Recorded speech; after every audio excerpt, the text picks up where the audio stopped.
આપનું નામ? હું હરીશભાઈ ગુજર, સામાજિક કાર્યકર્તા સુરત શહેર અને પ્રતિક સેના ગુજરાત પ્રદેશ.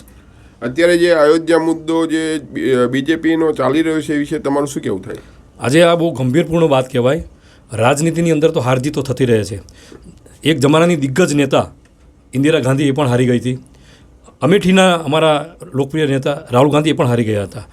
આ હાર આ લોકો પચાવી નથી શક્યા અને જે અયોધ્યા મુદ્દે જે ગલત ટિપ્પણી કરે છે કે અયોધ્યા જઈશું તો અમે ખરીદી નહીં કરશું, અમે આમ નહીં કરશું, દાન નહીં કરશું. અરે પણ તમે એની એ હારનું કારણ તમે જાણ્યું?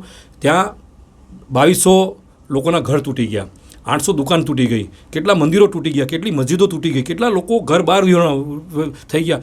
આ વાતની જે નાના નાના કાર્યકર્તા છે એને જાણ નથી કે અયોધ્યાવાસી નહીં, લગભગ રામ સેતુ, હનુમાનજીનો જન્મ, સીતામઢી જેટલી આવી લગભગ 8 સીટ લોકસભાની સીટો આ ભારતીય જનતા પાર્ટીના હાર ઝેલવી પડી છે.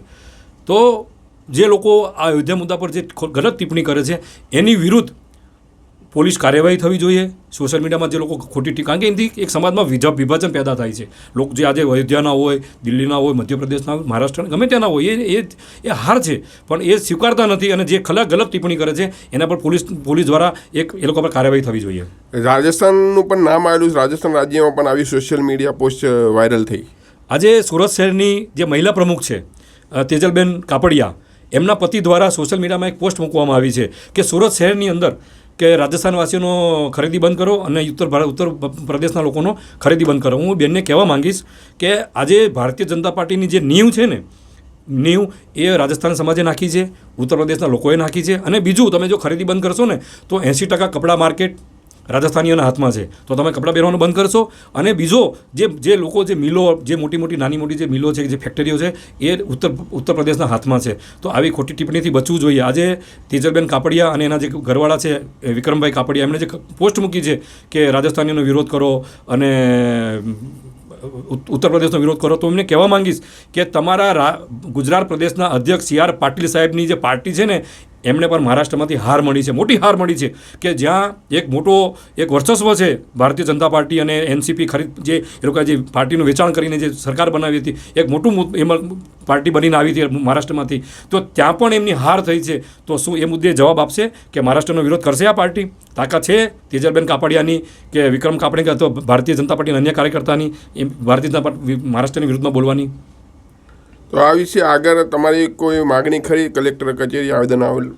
જો તેજલબેન કાપડિયાને ભારતીય જનતા પાર્ટીમાંથી નિષ્કાસિત કરવામાં નહીં આવે તો આવાવાળા સમયમાં હું કલેક્ટર કચેરી, કમિશનર કચેરી આવેદનપત્ર આપીશું કે આવા જે વાહિયાત વ્યક્તિઓ છે તેજલબેન કાપડિયા, વિક્રમ કાપડિયા જેવા, કે જે સમાજની અંદર વિવાદ ઊભા કરતા હોય છે. કારણ કે આજે સુરતની અંદર કહેવાય છે કે મિની હિન્દુસ્તાન એટલે કે દરેક પ્રાંતના લોકો આવીને કામ ધંધો કરતા હોય છે, ભાઈચારાથી રહેતા આવતા છીએ. અને જો આવા વિવાદથી જો આ લોકોની કાર્યવાહી કરવામાં નહીં આવે અને સજા આપવામાં નહીં આવે તો આજે અમારો જે ભાઈચારો છે, રાજસ્થાન હોય, ઉત્તર પ્રદેશ હોય, મહારાષ્ટ્ર, મધ્યપ્રદેશ, દિલ્હી, હરિયાણા, પંજાબ, અલગ આસામ, અલગ રાજ્યમાંથી લોકો આવીને એને કામ ધંધો કરતા હોય છે. તો એની વચ્ચે વિવાદ પેદા થશે અને આવા વિવાદ ના થાય એ હેતુથી હું મીડિયાના તમારા ઓસ્કાર મ્યુઝિયમના માધ્યમથી કહેવા માંગીશ કે આવા લોકોને પાર્ટીમાંથી બેદખલ કરે અને જે કાનૂની પ્રક્રિયા થતી હોય એ પ્રક્રિયા કરવામાં આવે. અને જો નહીં કરશે તો અમે આવવાળા સમયમાં ચોક્કસ અમે આવેદનપત્ર આપશું. ઓસ્કાર ન્યૂઝ સાથે વાત કરવા બદલ ધન્યવાદ. ધન્યવાદ. આપનો પણ ખૂબ ખૂબ આભાર. જય હિન્દ.